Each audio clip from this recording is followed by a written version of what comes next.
Hello, folks. Thanks for coming over. Good afternoon, everyone. Earlier this week, I spoke with President Putin of Russia about the nature of our relationship, the relationship between our two countries. And I was candid, respectful. The conversation was candid and respectful. Two great powers with significant responsibility for global stability.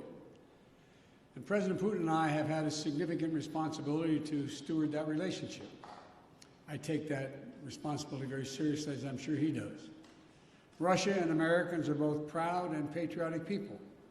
And I believe the Russian people, like the American people, are invested in a peaceful and a secure future of our world.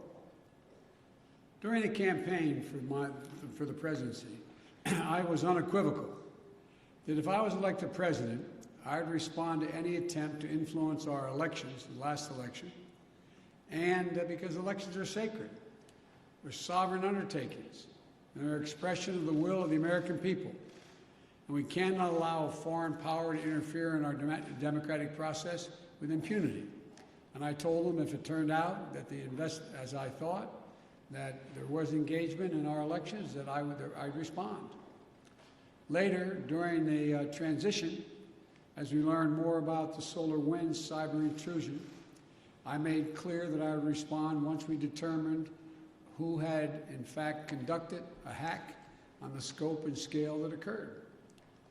When President Putin called me in January after I was sworn in to congratulate me, I told him that my administration would be looking very carefully, now that we had access to all the data, and at the issues to assess Russia's role, and then determine what response we would make.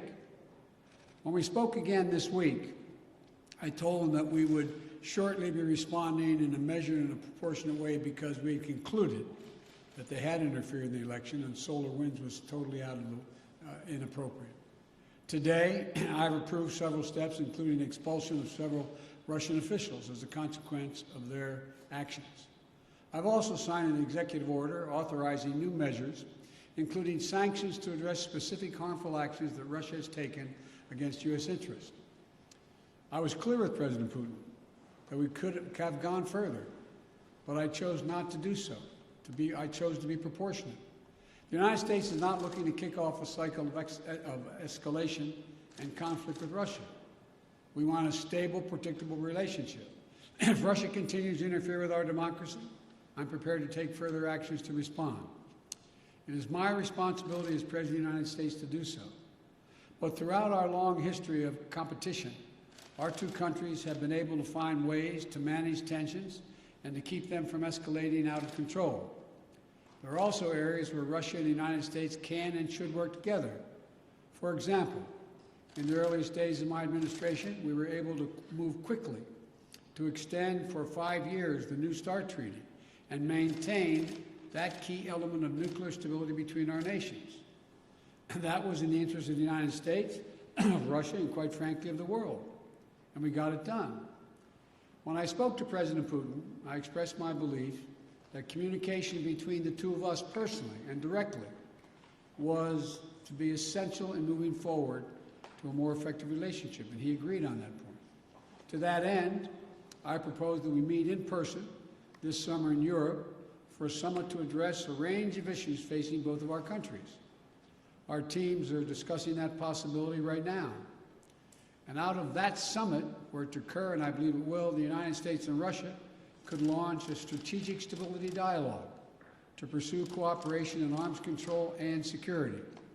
We can address critical global challenges that require Russia and the United States to work together, including reining in nuclear threats from Iran and North Korea, ending this pandemic globally, and meeting the existential crisis of climate change.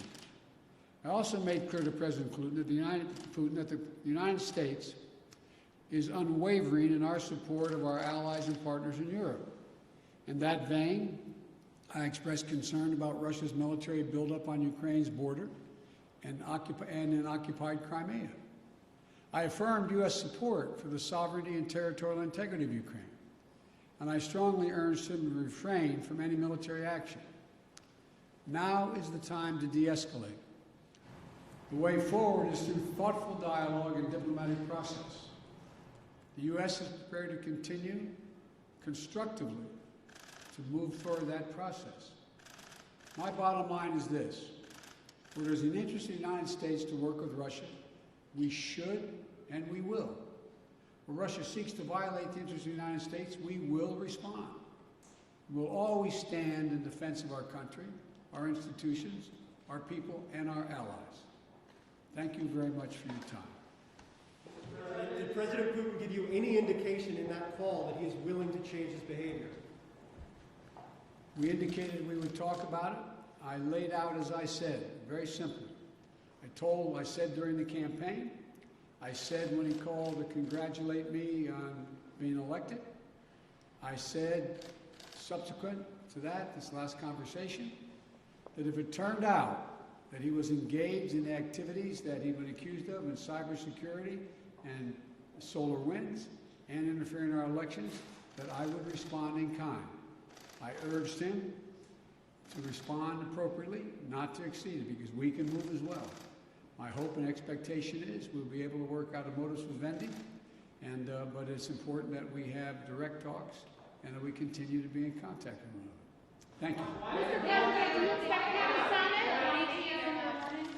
Pardon me? Why not Nord Stream? Why did you keep going with the sanctions on Nord Stream 2, Mr. President?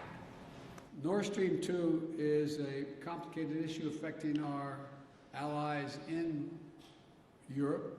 I've been opposed to Nord Stream 2 for a long time, from the beginning, when I was out of office, and even before office, before I left office as vice president. But that still is an issue that is in play. Thank you very much.